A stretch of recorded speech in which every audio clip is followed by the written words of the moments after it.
My legal update today is discussing the nature of an agreement for sale or contract for deed.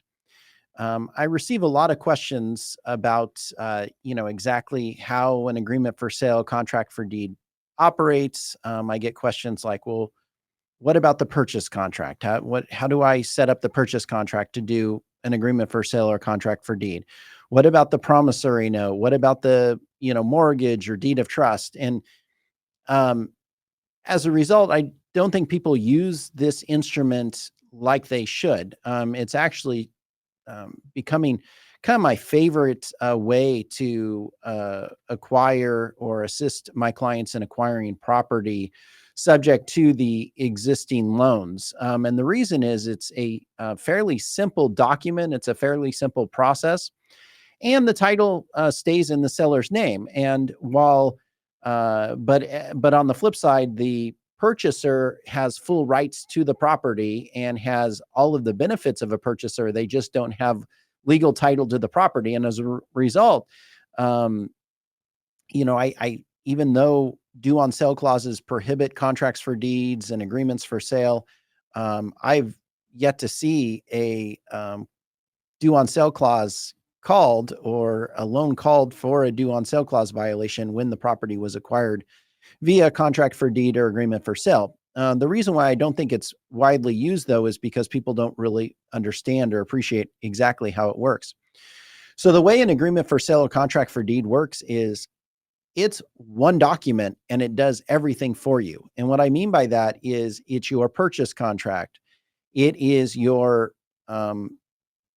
conveyance instrument. So it's the document that actually gets recorded with the recorder's office. It's your promissory note. It's your deed of trust. It's those four documents wrapped up into one document called an agreement for sale or contract for deed.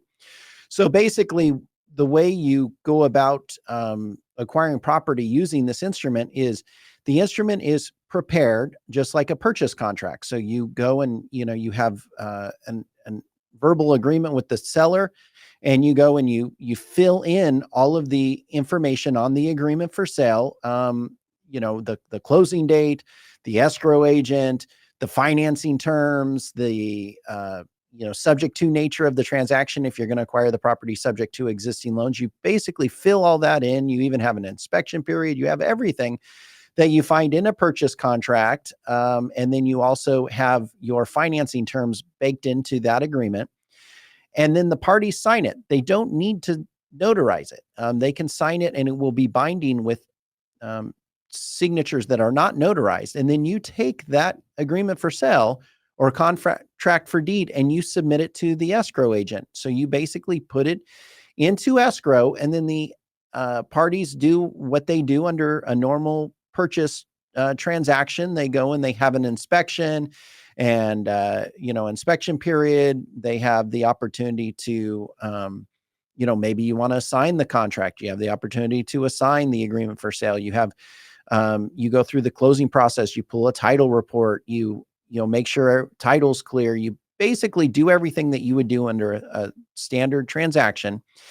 And then when it comes time to close, basically the escrow agent goes and obtains the notarized signatures of the party on the agreement for sale. So there's a secondary signature page that is used for the purpose of notarized signatures. And once the parties notarize that signature and the agreement for sale is recorded, that is in fact, that by itself is the conveyance of the property. And so the recording of the agreement for sale shows that the purchaser has all rights to the property, controls the property. They can lease the property. They can repair, maintain, improve the property. They pay the property taxes. They basically do everything with respect to the property as an owner, except legal title remains in the seller. Then when the purchaser performs under the agreement for sale and they finish all their payment obligations, at that point, a warranty deed is recorded from the seller to the purchaser, and then that shows that the purchaser has fully performed under the agreement for sale, and now title goes from the seller